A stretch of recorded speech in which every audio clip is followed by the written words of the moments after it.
Agora uma pergunta mais simples, que foi a do Zé. O que falta para o professor na rede pública?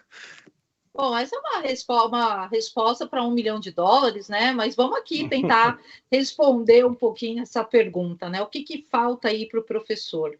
Falta muita coisa, né? Falta infraestrutura, falta condições de trabalho, mas eu acho que o principal é que falta realmente investimentos em educação. Vocês estavam comentando aí todos os escândalos que nós tivemos essa semana, e o Dan abre falando, puxa, o que seria, né, desses recursos investidos na educação? Eu acho que é justamente isso que falta, né? O Brasil poder realmente investir pesadamente em educação.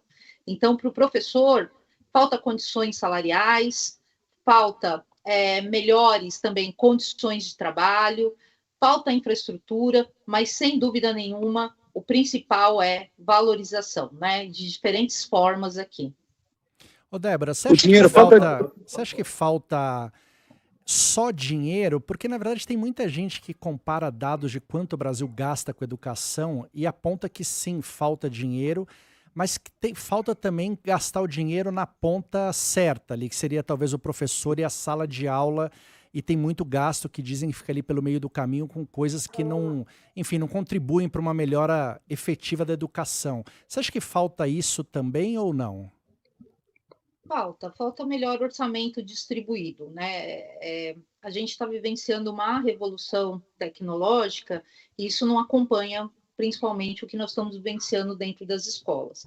E quando a gente ainda olha para o cenário das infraestruturas, tem escolas que não têm saneamento básico, tem escolas que não têm quadra para os estudantes praticar um esporte, tem escolas que ainda a gente está brigando por conectividade, e isso ainda é uma realidade, infelizmente, do nosso país. Falta laboratórios e falta o principal, materiais, insumos para que os professores possam trabalhar.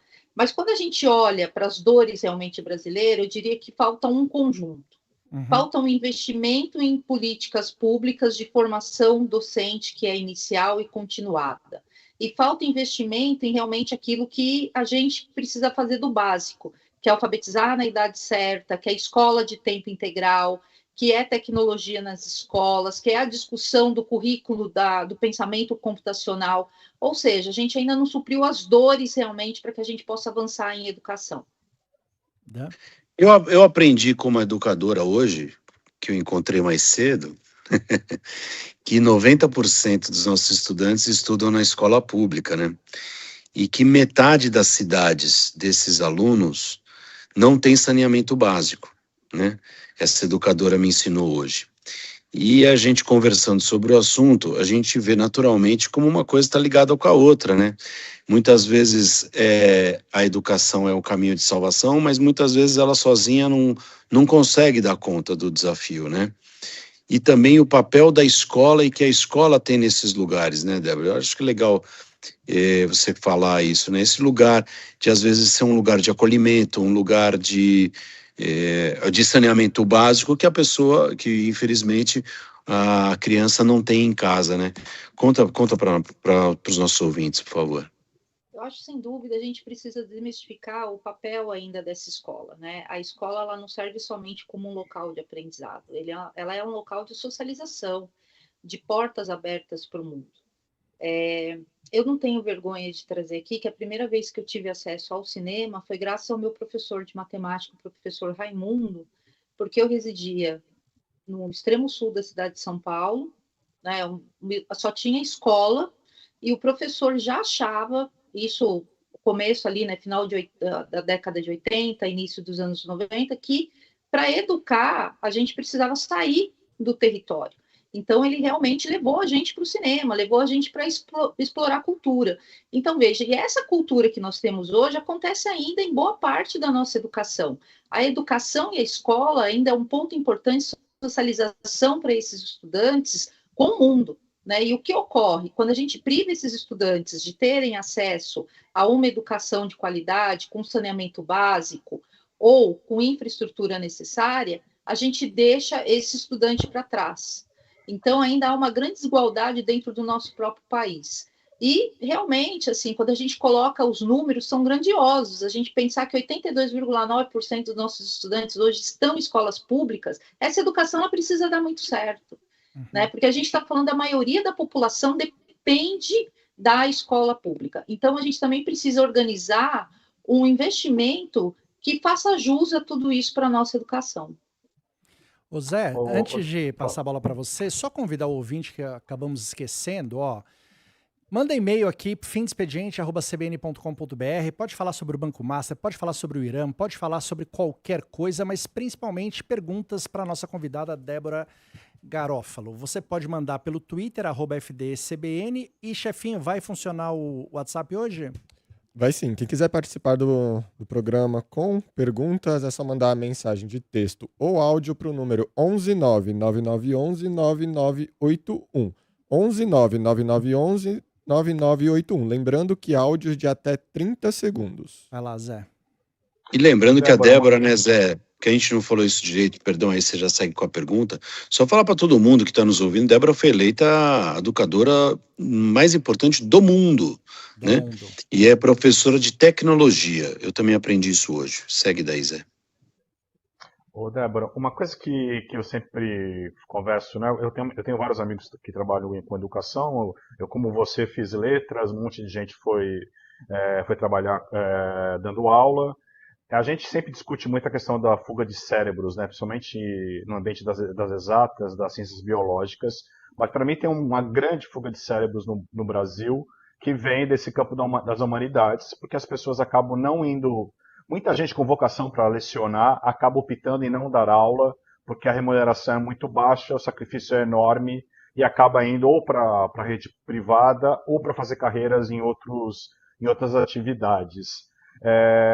Como você vê isso, assim? Porque eu conheci muita gente com vontade de dar aula que acabou no meio do caminho desviando o foco. O quanto que a gente perde de capacidade, assim, de recursos humanos mesmo nessa operação. E você poderia, só para o nosso ouvinte ter uma ideia, um professor numa grande cidade brasileira como São Paulo ou Rio, no ensino médio ou no ensino fundamental, quanto mais ou menos é o salário de um professor desse hoje no Brasil? Perfeito. Hoje, em média, aqui na cidade de São Paulo, o salário desse professor está em torno de R$ 5.200, tá? E muitas vezes ele tem que complementar a sua jornada em 3 escolas para poder chegar a esse valor. Então, só aí a gente já tem um desgaste muito grande emocional desse professor, porque ele não consegue se dedicar a uma única escola. Ele tem que pegar diferentes escolas para complementar essa jornada dele. E realmente, na educação, nós temos grandes fugas, e eu diria, Zé, já sendo íntima aqui sua, já te chamando carinhosamente, né, que a gente tem um apagão docente. Porque os nossos estudantes de licenciatura, eles não querem seguir a área da educação, por todos esses problemas que a gente vem vivenciando. A segunda dor que a gente vem vivenciando hoje é em questão à saúde mental. Né, os professores estão desgastados. São Paulo mesmo, que tem a rede municipal, que tem, a gente está falando de em torno de 40 mil profissionais da educação, 10 mil profissionais da educação estão afastados por questões de saúde mental. Então, esses são dados gravíssimos, né? Se a gente não tomar uma atitude e as redes intervirem em políticas públicas que sejam assertivas, a gente realmente não vai ter nada. E a gente vê também muito dos nossos estudantes indo para fora e eles acabam não retornando para o nosso país para aplicar todo esse conhecimento. Então, e principalmente na área de exatas, como você comentou. Então, hoje nós temos um grande déficit de professores de química, de professores de física, de professores de matemática, na educação básica, porque essas pessoas não querem mais ser professores. E isso é muito triste, né? Porque há uma grande desvalorização. E aí a gente ainda tem por hábito, né, massacrar os grandes profissionais que nós temos, porque é mais fácil massacrar o professor do que reconhecer o erro que existe em termos de estrutura e de política pública. Então, acho que está na hora da gente realmente, acho que reverter essa situação, e eu fico feliz, assim, com a premiação, não por conta desse título, né, mas eu acho que por conta da gente poder falar assim, puxa, nós temos uma educação que passa por diferentes privações, um trabalho, né, reconhecido dentro de uma rede, olhando para questões ainda de vulnerabilidade social, porque foi assim que nasceu o trabalho, a gente chega nele daqui a pouco, mas que mesmo assim nós não temos reconhecimento público. né? A gente vê vários, eu não estou falando mal aqui, né, por favor, de influenciadores que viralizam por muito menos, né, do que a educação, e a educação não ganha esse palco. Por isso que eu falo que eu me sinto honrada de poder estar aqui falando de educação hoje, porque eu acho que a gente deveria, enquanto sociedade, levar a educação mais a sério. Ela é a única arma que nós temos realmente para transformar o nosso país.